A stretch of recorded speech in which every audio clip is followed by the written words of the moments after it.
Hi, welcome to the Stereoscope podcast number 10.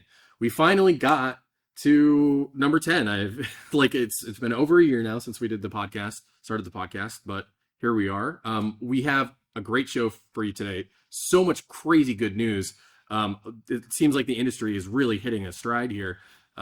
We have Jared Payne, actor and co-producer of The Talent Stealer, is going to be an interview that we have in the second half. That's fantastic. The discussion really dove into some of the intricacies of shooting a full feature in Immersive VR180.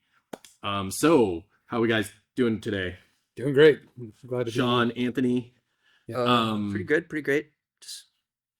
All right, so we're just gonna launch right into it because we got a lot of news that we got to get through today, but there is some really cool stuff happening.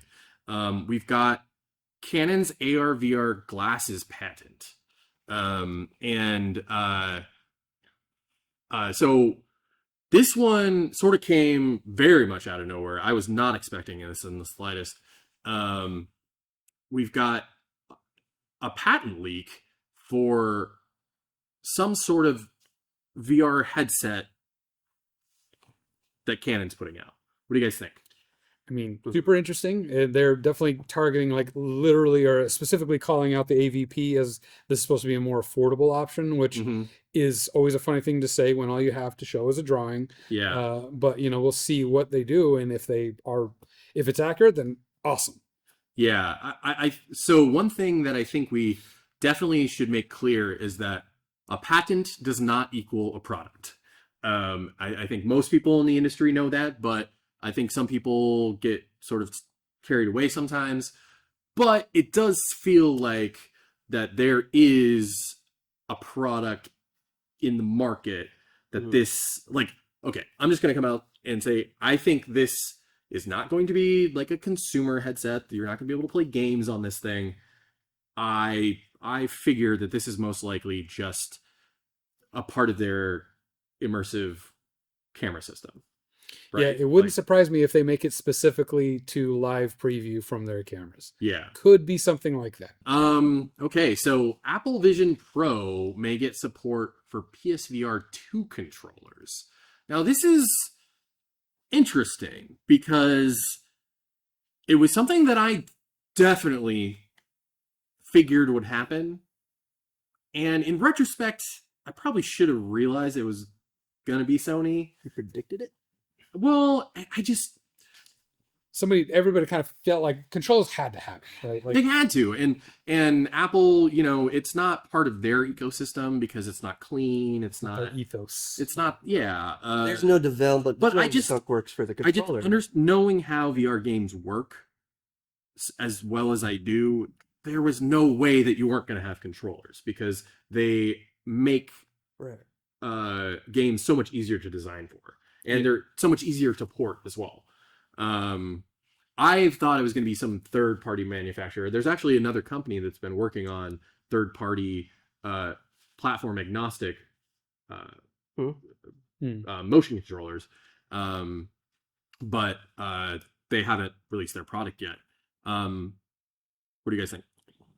I mean, this was only slightly unsurprising to me, only because as long as I've had a MacBook, the one gaming controller that you could easily pair to your MacBook was a PS3 controller. And PS4 after that. Sure. So I was like, well, it kind of makes sense. Maybe they have the similar like Bluetooth. You can even buy a PS5 controller in the Apple Store. Right. Like in stores and on their website. Yeah. So it kind of makes sense. But I also see why, Apple didn't bother doing this because they were really focused on a new interface paradigm and not doing gaming. Yeah. And similar to how, like, what was Jobs' famous line, like, if you're using a stylus, you've already failed. Meanwhile, it was 3-4 years later, they had the Apple Pencil out. Don't call it a stylus.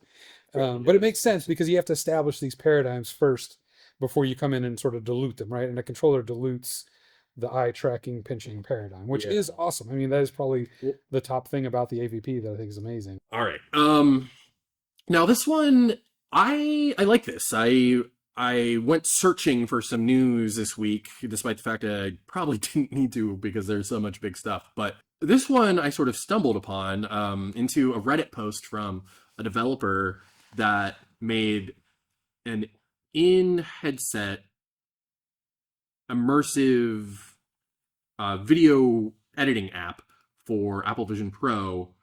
And at first it was just spatial content, but now it includes VR180, it includes support for the Canon immersive platform. So what do you guys think? I think it's a cool game changer. Awesome. Yeah, no, it's absolutely, I mean, it's sort of surprising that Apple didn't have something like this baked in themselves, right? Like, yeah, I mean, really, based on Apple, it's not surprising. It's not surprising yet. This is something they would come out with like 10 years from now, like just because they're like, okay, now that we've got everything else done, here's some creator tools. I wonder why I'm frustrated by that company. Well, because I mean, they are consumer. As much as they try to play off as a like we make professional products, they really stopped focusing on the professional some time ago.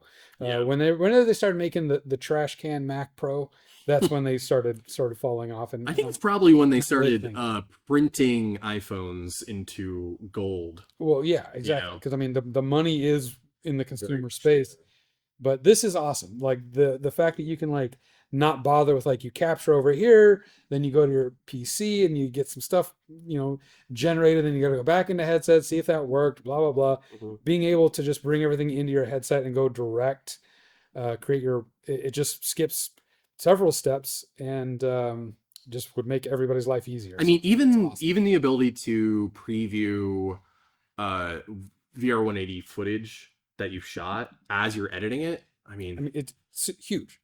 It's huge. And the developer was even saying that they're working on an ability to port maybe an XML file, some other sort of implementation, your edit into professional tools. So you could do like I could very much see an immersive editor doing like a light edit in headset, your rough cut, your rough cut, and then when you need to get nitty gritty into it, do it on your rig. I mean, you could even probably just keep your AVP on and then look at your Mac and bring up Resolve. Exactly. It just takes an existing function that you have in your iPhone or in your camera phone and makes it a thing in your spatial. Yeah. And your AVP is no longer just this passive consumption device. It's more like it's an amazing, cool thing this Redditor did, and kudos. I can actually see Apple just buying this, like buying this guy out. Yeah, buying this guy out. This will be like final. Honestly, Final Cut Vision or something like that. And from what we're seeing already, it's looking pretty good. Good job, guy. Like, well done. And thanks for using the word spatial. Well, ironically, right? This is because that was my first question. Was like, is it only for spatial videos? But you recently added the ability to do VR180, and so it's already kind of going to make things more confusing for people to understand the difference between spatial and immersive. What does that even mean? Okay. Our next two are pretty big. So behind us is Andrew Bosworth and James Cameron. Bosworth is the CTO of Meta, and James Cameron is James Cameron.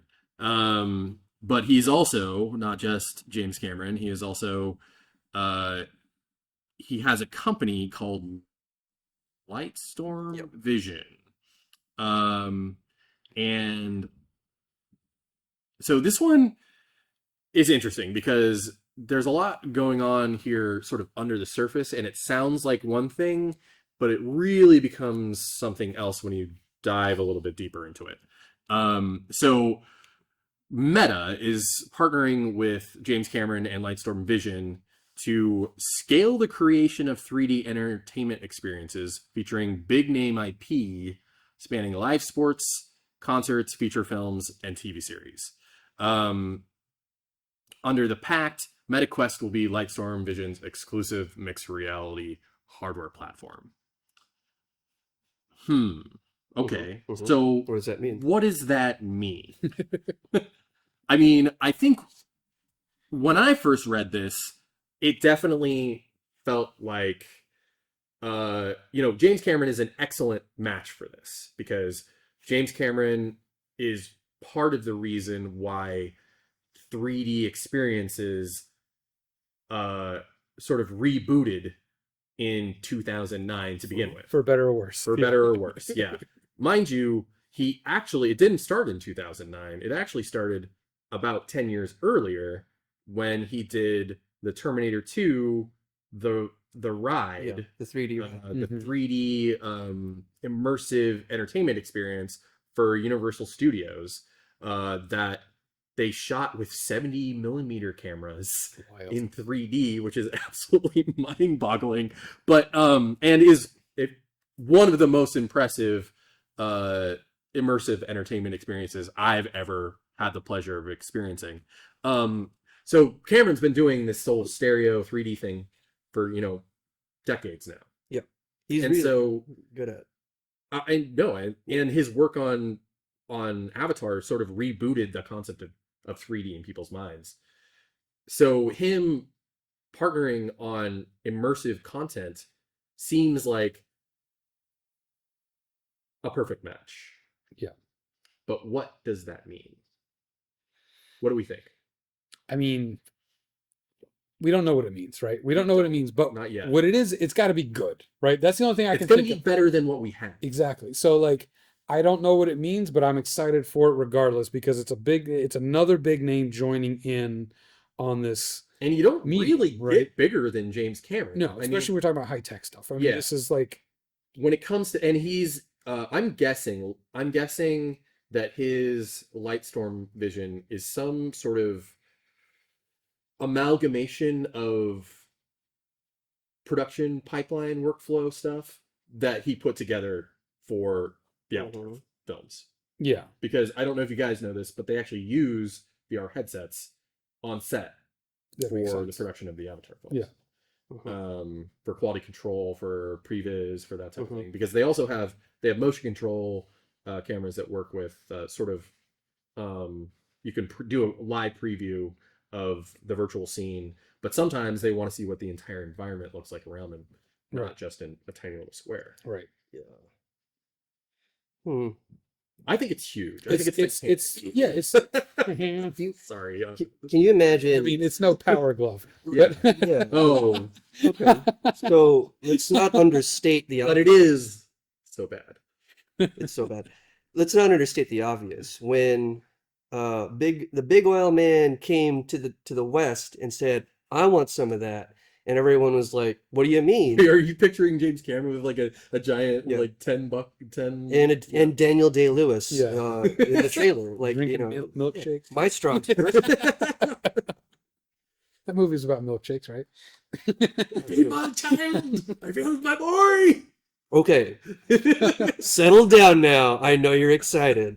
I am excited. This is great. I mean, and it brings a sense of legitimacy to the format that has, I think, been sorely lacking. And it also brings because here's the thing: is if Cameron is partnering up with Meta, he must have seen some sort of, because he could have gone with Apple, Apple. So James Cameron has a relationship with Disney, a very strong relationship with Disney, and Disney has a very strong relationship with Apple.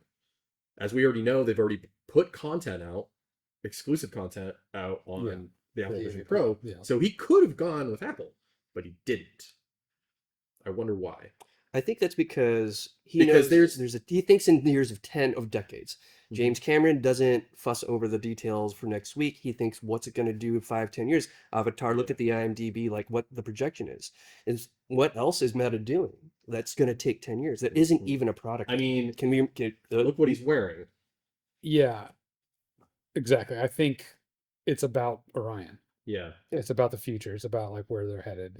He must have looked at both and was like, well, this is where I'm going to put my, which is interesting because Meta just offered him because he's got such a tactical relationship with Disney already. This is sort of a vote of no confidence in the Apple strategy, or at least it could be interpreted. It's a little leverage, right? And I am interpreting it. Yeah, I mean, like I was saying, it also just could be that they give him more money, right? Or offer them more money. Sure, I because Meta definitely has deep pockets. Yeah, but so does Apple. But see, like Apple can be weirdly like closed off about stuff like that. So we were just talking about how Apple didn't create creator tools for the spatial, for the AVP, and someone else stepped in to do that. Yeah. Where do you think James Cameron was when that conversation was starting? Across the table, they didn't feel like he fit into that idea, and he's a creator. Yeah. He also is a film geek, and big glasses aside, like it is a match. Big Lightstorm, having a suite of tools, unlike Apple, it's an attractive position for Meta to want to really invest in it, especially if they have this moonshot product. I feel like we're in the ILM era, working with Lucas in the 70s. It really feels like we're at the cusp of some truly jaw-dropping new storytelling opportunities, and I'm excited to be here in this moment. Yeah, it's awesome. Yeah, okay, let's move on. This last one was really funny because we already had a really great news week, and this one came out a couple days ago, right as we were trying to put everything together. And that is Samsung and Google finally revealed Project MooHan and Android XR. So Android XR is Google's implementation of Android for immersive devices, as well as XR devices going down the road. And Project MooHan is the device built by Samsung that is going to be their sort of competitor to Apple Vision Pro and MetaQuest line. Yeah, also, not a lot of details revealed thus far. I think they're definitely trying to keep some stuff close to the chest, but we did get some public demos. That's what you're seeing behind us. From what I see of this, that's all thus far. That's the only new stuff that I see about this platform, is that they're really going into each of these apps is going to use Gemini in a way that there's probably some implementation behind the scenes that extends the capability of each individual XR app through Gemini. And that's a cool use case, but it seems very ethereal and sort of not the point, I guess. Yeah, I mean, I don't know. I continue to be dubious of the strengths of AI, and I feel like it's being foisted upon us. Yeah, and I don't want a headset that requires it or needs it or is yada yada yada. It feels like them just finding another way to get it in there, and try to get people to use it. But I don't know. Aside from the light duty stuff that we do use AI for, I don't see a whole lot of benefit. But it might have something to do with the fact that generative AI is destroying my industry right now. So. Yeah, as filmmakers, we're so, especially ones that are so close to the tech industry, it feels very much like you're watching a car crash in real time, but you're in the car. Sitting here between like what Apple is doing and what Meta is doing, and then not having a good idea what Google is doing with Gemini, is like a good place to watch that all this unfold, relatively speaking, no pun intended. Well, they're all doing this. They all have their own AI programs, and they're all going to be a huge part of their platforms going forward. Like, they're all going to find their own version of this tomfoolery, and I'm just heavily skeptical. If that's all Google has coming to this space, what's the point? As far as I'm concerned, like, I do want there to be competition, and I do think that, like we said last month, that there are some things that Google is going to have a huge leg up with than both Meta or Apple. Like they have YouTube, so they have millions of videos at your fingertips, and they have also an app store that is almost as big as Apple's app store, if not bigger. I'm not sure, actually. But none of those things do Meta have. And that's been a serious problem for Meta. And because, like, they don't have any like flat apps that they have access to. Meta, they don't have any video apps. That there is literally not a legal way to stream 4K videos on your Quest 3. Yeah. Unless it comes from the YouTube VR app.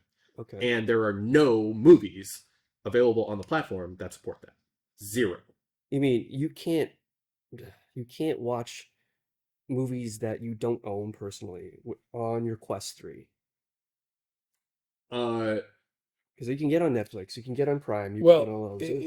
What he said was What do you- legally, right? So Right. Legally. so like you can do a rip and you can do this and you get your films on there, but it's not technically legal. There's no good way of streaming these things, except through like what, big screen, and that's gray area legally at best. Yeah. So like, and there it's used to be not elegant. It's not. And there used to be there's no 4K support. There are no 4K movies available legally that you can watch on the Quest 3. There are 1080p from Amazon, and supposedly they upped the bitrate for those movies too recently when they did their new but we're still dealing with like portals they did for VR back in like 2017 or 16. Absurdity. Like it's true absurdity. Yeah. I mean, we talked about this in the last part, was that Meta has completely boggle, like it's been a boondoggle, their implementation of video content on the Quest. Android and Samsung are going to hit the ground running with both of those things, because there is Android TV supports 4K video apps. So that implementation will be baked in from the beginning, and the resolution of the screens is going to be high enough that 4K content will matter.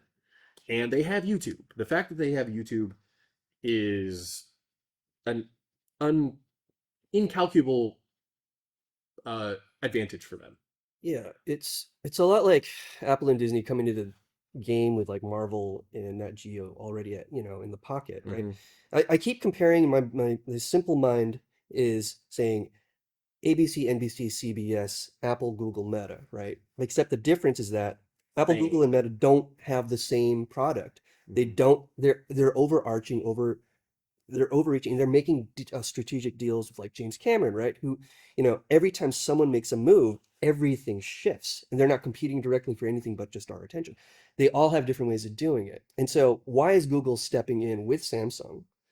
Are they trying to be like, we're still here, we're still up to bat, or are they just doing this to create like this illusion that like it is an upsell, like AI is an upsell, like XR is an upsell? I don't know. Like I said, like you said, it's ethereal. Like, what are they bringing to the table other than just hardware that looks like another team's product? Yeah. And well, I mean, when it comes down to it, Samsung had the Gear VR, and they also had some HMDs that they built for Windows Mixed Reality, and they were some of the better ones for the time. And Google had Daydream and an early, version of Android VR operating system thing on phones. And they saw the Apple Vision Pro and they were like, shit, we need to get to market. Yeah. That's exactly what happened. And they're like, oh wait, we got these YouTube videos. Yeah, and they will have like I said, they will have a leg up once they come to market with those things. But other than those things, I'm not seeing anything that and this is coming from somebody who has a very baked in ecosystem for Google already. And I'm like, and if I'm looking at it and being like, okay, what else you got? Really? So you don't see there's not a suite of creative tools that are embedded in YouTube that are also that are spatial, like it's not there yet. Well, I have been very frustrated with YouTube and Google's immersive video situation for 5 years now. And so despite the fact that I do think that they will put immersive video into a leading position on their headset, I do not have faith in them to make sure that immersive video is properly supported. Yeah. Or at least from a platform sense. Yeah. And I mean, one of the other things that always comes up in this discussion is like how many people are going to, especially developers, buy into developing for this platform, knowing when they've been burnt Google's so many history. times. Yeah, knowing that. I mean, if you're a Stadia, whatever developer, Yeah.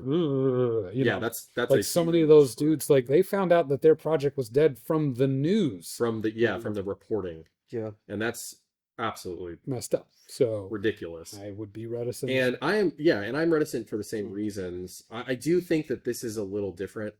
I'm hearing a different one of the developers that I mentioned and posted on LinkedIn how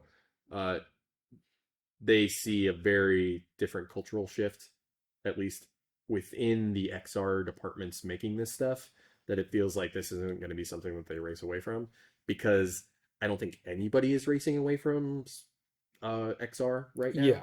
I think if anything, the writing is on the wall that XR is coming, and it's going to be potentially hundreds of billions of dollars. Other than AI, I think that XR devices are about to become the next generation of computing devices. Yeah. Orion, I think, sort of solidified that.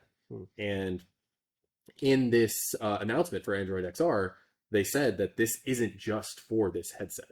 This is a platform that is for all XR devices that are Google enabled going forward. Right. And not just, I mean, like Xreal, we were talking about Xreal the last couple episodes.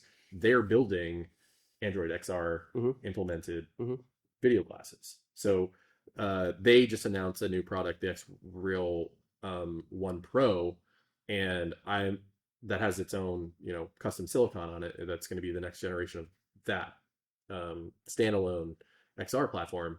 But at some point, they're going to have an Android XR implementation. Yeah. And so this is so at that point, they're now also competing with Meta Horizon OS, because that's also a platform for spatial computing devices.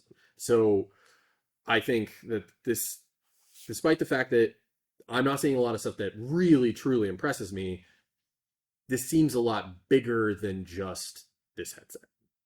Yeah. And I think this headset is the least interesting thing about the entire, I mean, they really haven't told us anything because they didn't announce any specs. But even the Android XR implementation itself, I'm a little skeptical on. Really? So you're both, because I agree that this is the headset, the hardware is the least interesting thing about this live demo leak. The more interesting to me is XR, that Android is going in with a very loose idea, with a very strong user base that has been let down repeatedly. And Apple isn't even going to touch that. And Meta is bringing in big guns. And big guns like James Cameron, who then want to bring in their own creator. My biggest issue is that it just feels like a Trojan horse for AI. It doesn't feel like an XR platform. Yeah. It just seems to me, because here's the other thing, is that like they're going to have onboard AI cores to do all this translation stuff, because they can't do that stuff to the cloud because it's going to take too much latency. And yet they probably still will. Yeah. I mean, look, and this is where I'll swing it back over to Apple. Apple is still using Siri. Siri still talks to the cloud. Siri is still, to this day, with Apple Intelligence, garbage. Yeah. It sucks. Yep. And it's half of the reason it sucks is because like you have to have an internet connection. So half the time I'm like, what's the one I like, Siri, resume, blah, blah, blah. And it'll just not do it. Or it's like, sorry, I can't do that right now. And I'm like, well, and I have a very similar experience. So Gemini took over for the onboard like Google Assistant in the last year. And since they implemented it, my voice recognition capabilities have gone from very usable to exceptionally frustrating. We're seeing a commingling of a lot of different aspects of the FANG companies, their long-term goals, sort of being shoehorned into other things that I don't want them shoehorned into. I guess that's just the nature of existing in this tech-connected world in almost 2025. But, I guess that's... is what it is, I guess. Is what it is. Right. All right. You know what? This is a great episode. I really we had a lot of fun. We're talking to Jared in a couple minutes here. He's going to talk about the Talent Stealer, about how that project came together. A lot of really great insight there. Hi, welcome to the Stereoscope podcast, episode 10 interview with Jared Payne. He's here from the Talent Stealer. You're the co-producer, if I'm correct. That's correct. Thank you so much for having me. I really appreciate you guys. Of course. And so the Talent Stealer is a feature, right, that's been cut up into sections. That's correct. And currently we saw the first about half hour. And so Jared, why don't you just at first just like walk us a little bit through what the project is and sort of how it coalesced and came to be. Sure. Yeah, absolutely. So for those who haven't seen it, it's part one of a feature-length film story, a live-action narrative, sci-fi based. It's our own IP, written by us and directed by us and produced by us for the VR180 format. And also, I know that's a loose term nowadays because there's so many, other VR180 type things. But when we started, there was just, this is what you got to work with, and here's your cameras. So I like to see everything progressing and adapting to these new fields. But that's what it's made for. It's for immersion and being able to watch a movie and be part of that experience. Other than that, it's been shot all locally here in Vancouver. I'm in it. Brianna is the main actress, which we can talk about later, and then David is the director. Those are kind of the three principles of our company and of the film. So, when did you guys get started? When did you shoot? Well, it kind of coincides with like how I got involved with this. So back in about 2018, David was working with these cameras and trying to figure out how they work and doing all these experimental shots. And so Brianna called me up and had me come out and work with her and David as we were doing camera tests, and we hit it off like really great. And then I think it was the beginning of 2019 we started shooting, and we took some of the ideas from our camera test, and then we mashed in all these scenes we wanted to shoot, and we figured out what camera worked best with what scene and how to move the camera and all that stuff. So it kind of just evolved from us doing camera tests and smashing a script into these amazing shots that we wanted to do. And then we shot it kind of weird. We kind of shot it like weekend to weekends because at the time we had no way to like do like on set playback. That didn't exist, that software. Mm-hmm. But it was like a real like Wild West situation for us because no one was doing what we were doing. We were like figuring out what everybody was saying, and then we'd like break rules and try new things and really push the boundary of what we could do with those cameras and what we could do as far as like acting and stunts and storytelling and all this live action stuff that at the time was like, you could do a theater play, or you could do a static shot here, or you could do, a 4-minute segment without making people throw up and lose their lunch. Right. So we really wanted to make sure that we could bring that cinematic quality, that feel that you get from, the first time you go and see Star Wars, that immersion that you have into the reality of what you're watching. And so that's what we're trying to do. And hopefully when you watch it, you can feel that and you get pulled in. And on that, when we were doing these shots, and you can watch, if we put in chronological order of what we shot, you'll see our camera movements and our development and our acting and all this stuff kind of get much, much better. Unfortunately, the show's all cut up, so sometimes you have like, you can see our camera isn't quite as good in scene number 3, but in scene 4 it's amazing, and then back to 5 it's good again. But yeah, so we really like progressed and evolved in our crafts over the course of that year as we shot that. That takes us into a couple of the other questions. Is what cameras did you use? We used about 10 to 12 different cameras. we really kind of like, we would use a camera, shoot something like, this doesn't do what we want it to do. We each we had a couple cameras that we talked to the manufacturers and like, hey, we need you to change this, and then we'll buy it and then send it out to us. So we had some custom made stuff right from the manufacturers that we did. This is like, I think most of it was before like the Canon like R5 stuff kind of came out. So we had like the K1 and the K2 Pro. And we started with the K1 as well, actually.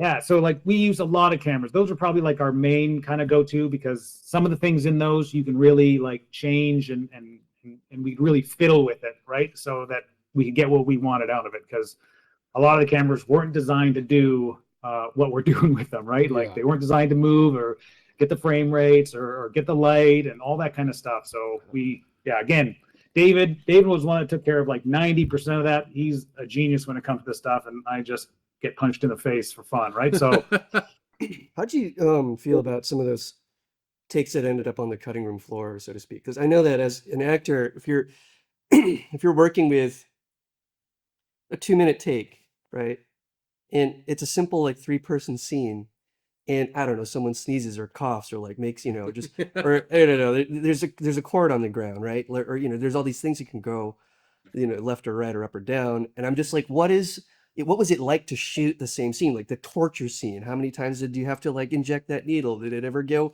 like did the makeup get messy? Did it, like, was there an errant hair, a strand that just got in the way? Because everything's super polished, and Grant, it's the performances are really, really solid and grounded. Thank you. And I'm just like, how are they doing this, knowing all this is experimental, and like this could be like this, you could barf, Yeah, I mean, to answer the first part of the question, like what made it onto the cutting through the cutting room floor into the final product. There's things like personally that I'm not like, oh, that's not my best work, or oh, I didn't like that scene. And some of that was just because we couldn't get back to that location. We had limited access, limited time. And so, we worked with what we had. And I mean, David is a phenomenal director, and everything that we did, especially when it comes to like the blocking and the instructions on set. The lighting was probably one of our big things that really took a lot of work to do in with the blocking. And hopefully you don't notice that, because we put a lot of effort into making sure that everything was, seamless as we could. But those, like, some of those are long takes, and some of them, because there's so much to process, not only in the camera, but as an actor with what you're playing with, your field of view and your blocking. It can be really challenging. Yeah. But also like seeing that, like a week later when you could actually see it, like it was really rewarding, because you're like, okay, why am I doing it this way? Why am I moving in this certain pattern? Why am I doing like things that on a regular set I would probably get called out for, like, hey, Jared, stop doing that. You look like an idiot. But here, if I didn't do that, my motion with the camera would like throw the audience off. It would make the pacing seem different. It would make the motion of the camera seem over the top in one direction or the other. So it really, like, again, like was really experimental without, making it too like, oh, look how great we did. But like, we really didn't want this to feel like a play. We didn't want to feel like this, like a low budget play that we just slapped together. We really wanted to make sure that everything you experience in camera would translate like one for one right into what a cinematic feel would be in a regular movie. Because people don't notice in regular movies blocking very much, or the light work or stuff like that. But it apparently in the VR format, it really, really pops when that stuff isn't on point. So that was our big goal. And so as an actor and helping out with other aspects of the filming, it was a phenomenal learning curve. David, like, he basically carried me, kicking and screaming the whole way, and I'm very grateful for him, because I feel like I've acquired a whole new set of skills as an actor and a producer and a gaff and a best boy and like all these other things that I'm like, hey, I didn't know how to do that before, and now we're doing it on like a moving set, which is again something that is ridiculous. You'd never do on a real shoot, right? So I noticed that there's a huge amount of stunts in this, and that's sort of something you wouldn't expect from this sort of scale of project. How did that happen? I mean, I'm gonna say that was Brianna. Brianna, one of the second main producer there. She's a phenom. She's a tidal wave of awesomeness, and she called in like tons of favors. Like we have thousands of IMDb credits in this film, just with all the favors that we called in for people to come and help us. Like, if there's a TV show that you guys have watched in the last 10, 15 years that's been filmed in Vancouver, we have someone that's been in that TV show. just because, Brianna has a great community and she called in a lot of favors. Like I started out as a favor, hey, come and help us do this camera test. And then, things clicked and I ended up sticking around, which was great. But yeah, Stun community is an awesome community here in Vancouver, and we love working with each other. We love doing these little side projects, and so we had a lot of people volunteering their time and really just making these kind of super elaborate shots workable. And again, like moving in a VR environment is a little bit different than your regular 2D stuff. So it was, I'd say, a little bit more challenging than what I'm used to. Just, you can't hide stuff in depth of field, and and you can't get away with as much stuff. It's got to be, there's a lot of positive contact and a lot of cool stuff that you have to do. But yeah, it was a really wonderful thing to see the community come together to help with this, which started as like a passion project and doing weird camera tests and turn into this amazing thing. Yeah. So this sort of works off that last little bit, is that what was easier or harder than was anticipated? Like, what were some things that you went in thinking like, oh, this is going to be simple, and then it ended up being a disaster? I mean, like some of the simple choreography for some of the fights it's not complicated. It's not hard. Every single stunt performer can do it in their sleep. Like these weren't big things, but then you do it in that depth of field, and all of a sudden, all the camera stacking and all that kind of stuff, all the things that you would do to make this look really clean, it just doesn't look as clean as it would in a regular camera. So like you have to revamp those kind of things and kind of learn on the fly and be able to adjust.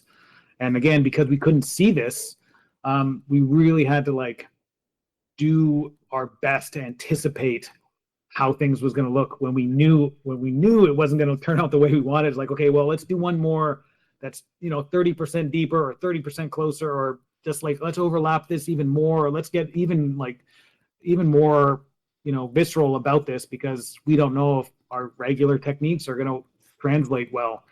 For me, I think one of the big things was like the amount of blocking that went into every shot was like astronomical. Like, because every single footstep, every single sway of the hips, everything that you did translates so much bigger and so much more important when you're shooting in the VR. So that for me was like, I could get away with being a lazy performer or a lazy actor on a TV show, which I've never done, but you can't get away with that kind of stuff here. So it really made sure that everybody was on their A game all the time.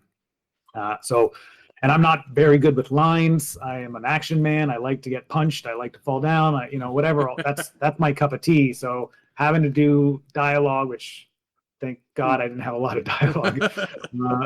It was a real challenge to keep 4 or 5 different things in your head that are above what you've been doing for the last years in regular television. So yeah, that was a challenge. One thing that I like, so I started in theater.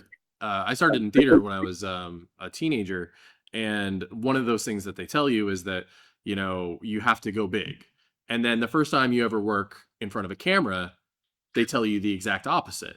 Mm-hmm. And then it feels like in VR, there are elements of both theater and film in VR, but then you have to get either even smaller, it seems, because every single movement with that depth has so much more weight to it, where I feel like there's a significant amount of theatricality in stunt performers, and there's like a style, especially in like Vancouver or Hollywood based projects, and that stuff picks up so much bigger when I was watching it than I guess you would think of. Yeah, I mean, you see that with a lot of VR projects now, is you see that theater element come out when people are acting and when people are moving. And like, I'm not a big fan of theater. I think it has its place, and I think there's phenomenal theater productions out there. I just saw one like the other night with my wife, and it was great. But I'm not a theater actor. I wouldn't go on a choice unless my wife asked me to go. So seeing that in VR for me is the reason why I like projects like ours that are more cinematic, and they don't feel like you're going to the theater. And again, because those two translate so well, it's very easy to step into those theater boots when you're doing VR. And some of those things translate really, really well, and some of them don't, like you were saying. And I think it really comes down to like having a good director that can pick that out and see what works in every single situation.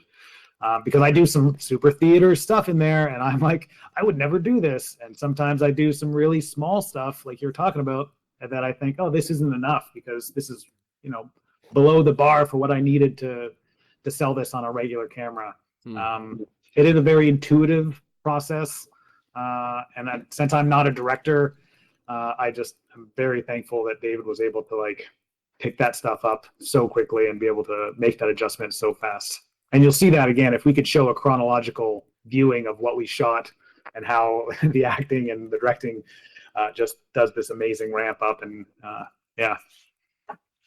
So, Jared, I have a question for you as an actor.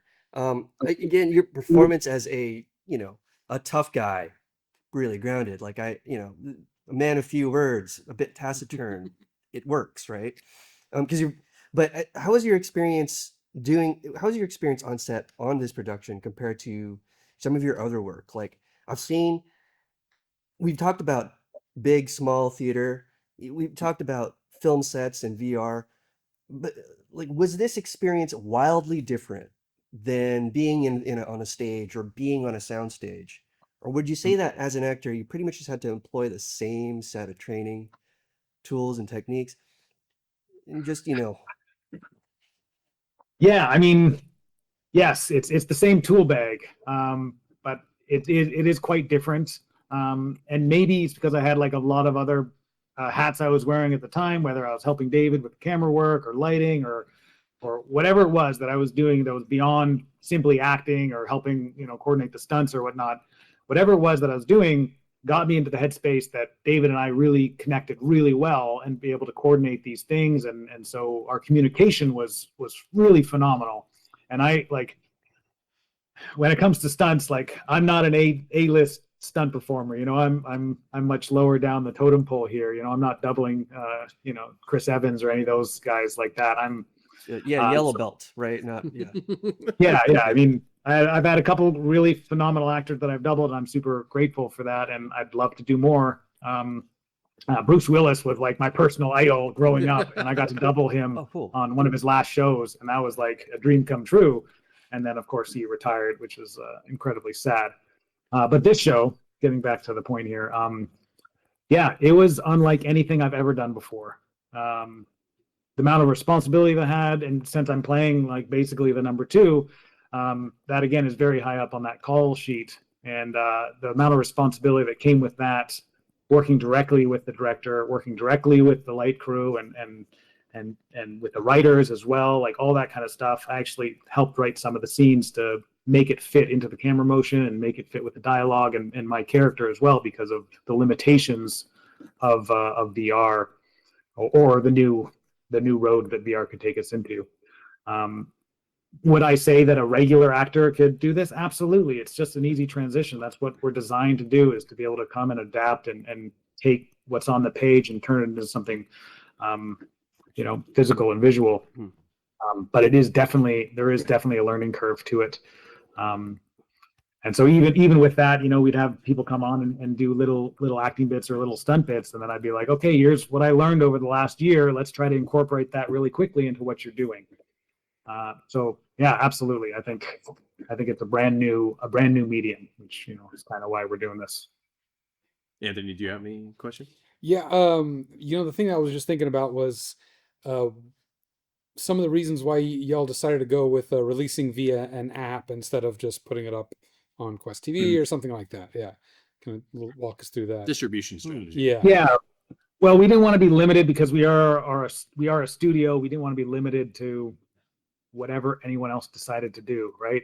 And even still, like with the politics of what's happening in VR and major companies battling each other, and we are like officially the the grassroots underdog in this situation. We're not a $1 trillion company. We can't compete with that. So if they turn off whatever medium it is that they want to turn off to keep anybody out of the industry, they can do that. And so that was one of the reasons it took an extra year for us to to really release was to make sure that our app was like flawless and that we could have that self-distribution and we weren't relying on other people. And I think that brings us like up a tier as far as like creative control goes over our product.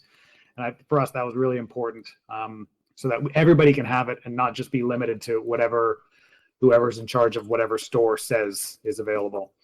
It's one of the reasons why it took us so long to do this soft launch this year. I mean, we had everything, the film in my mind was ready to go like 2 years ago, like right around COVID. I'm like, this is the perfect time, let's launch. And we're like, oh, the app's not ready. Let's get the app 100%, no bugs, and make sure that we can put it on every head system that comes out so that, we can get the best bang for our buck and the best viewer experience rather than just getting it out. I mean, we got it out and we have we have all the award shows that we sent it to, and it was on Fiverr and private releases and stuff like that. But this soft launch was only possible because we had the app finally. Now, really quick before we go, so the other, there's a few other people. Can you tell us a little bit more about David and Brianna? Yeah, sure. Brianna is she's a stunt performer from Vancouver. She is a phenomenal human being, and she was one of the main producers. She and David kind of built this from the ground up, and then brought me in about 6 months into the project with doing camera tests and stuff like that. So she's been in the biz longer than I have, and again, she's amazing to work with. She's super talented. Just watch the thing and see, like, she's a phenomenal stunt performer and a phenomenal actress. We were just talking about James Cameron in the earlier segment, and I heard there might be some interesting connection there. Yeah, absolutely. There was a movie that was filmed here a while back, Predators. Was it Predators? Predator, I think it was. Predator. I can't remember which one it was. And she's in an end sequence that got cut, and they replaced it with the current one, which I think is like an armor thing that comes down. But she comes out of the pod as Newt from the James Cameron Aliens franchise. Okay, yeah. Lines, and it was really cool, and it, like, heartbreaking for me, and obviously for her that they got replaced with the current. But yeah, you can find it online. And that's the Shane Black movie, right? So you guys can see that one from 2019. It's really cool. Yeah, that's the Shane Black movie from like 2019, right? Yeah. Okay. Yeah, I heard that there was a deleted scene about that. I was reading after Alien Romulus came out that there was this whole other sequence for the Predator that said that, like, Newt survived, and I was like, what? Newt survived? Yeah, she got to do that, which is amazing. And what about David? What about David? David is, again, one of those rare enigmas of just passion and talent wrapped up in a little bundle. In my experience, he's like one of my favorite directors I've worked with.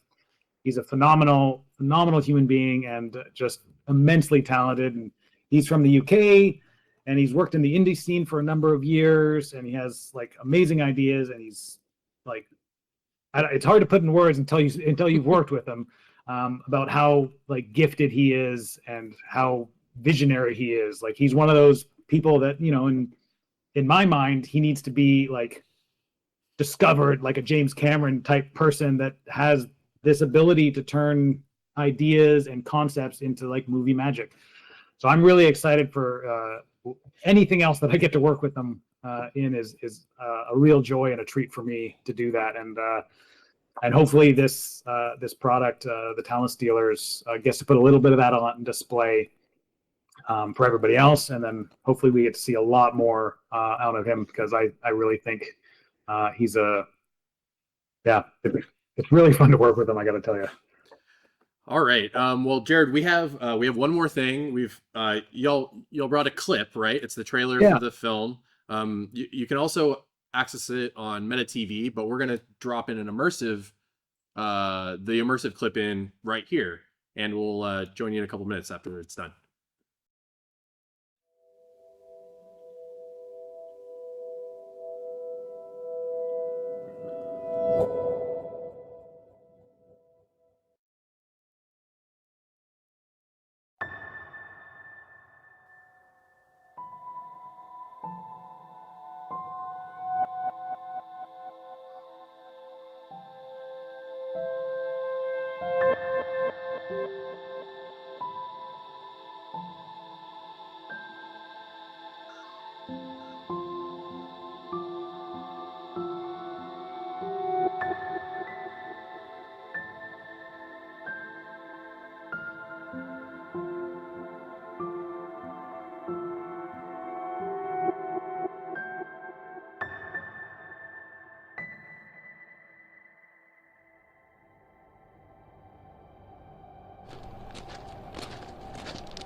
This is not a story of good and evil, of right and wrong. Some might say it's survival. Run, don't stop. Escape. But it's not. I was running towards something. Something I was never supposed to have. Something they made me forget.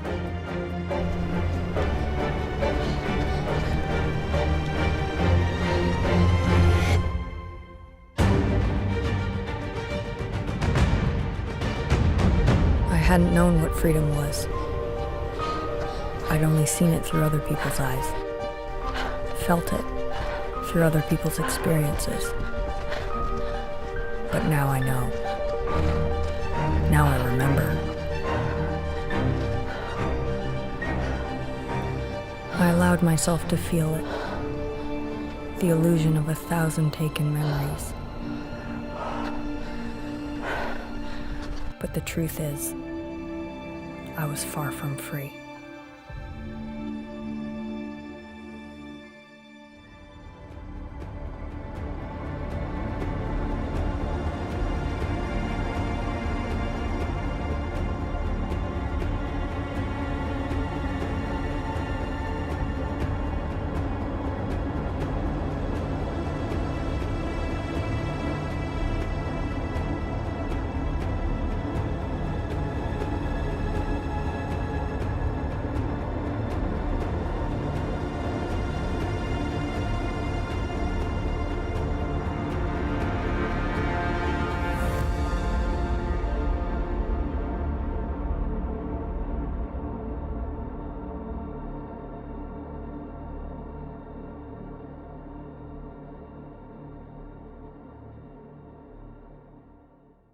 And we're back from the clip. Thank you for being with us, Jared. It was phenomenal having you here.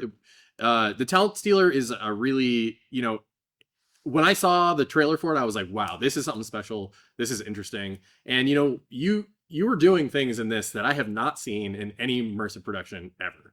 And it seems like you really got to play, and we are very jealous of your ability to be able to do those types of things. And we're coming up on your heels, but not quite yet. Yeah, awesome to see how y'all have pushed the format forward and proving that you can tell stories in this format. Yeah, it's really impressive. So Jared, thank you so much for being with us, and we'll see you around. Yeah, thank you guys for having me. It's been an absolute pleasure. Of course. Thank you so much. This is Stereoscope podcast number 10, signing off.